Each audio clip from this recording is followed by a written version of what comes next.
Крымского журналиста наградили премией имени Павла Шеремета. Приехать на вручение в Брюссель Николай Семена не смог из-за запрета выезжать из оккупированного Крыма. Вместо Семены на вручение приехал главный редактор издания «Крым Реалии» Владимир Притула.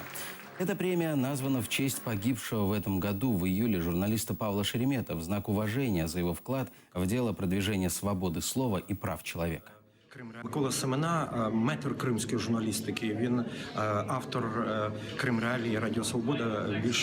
Більше півтора року він писав для нас. І зараз за один із текстів спецслужби Росії порушили кримінальну справу проти нього, звинувачуючи у закликах до порушення територіальної цілісності Російської Федерації.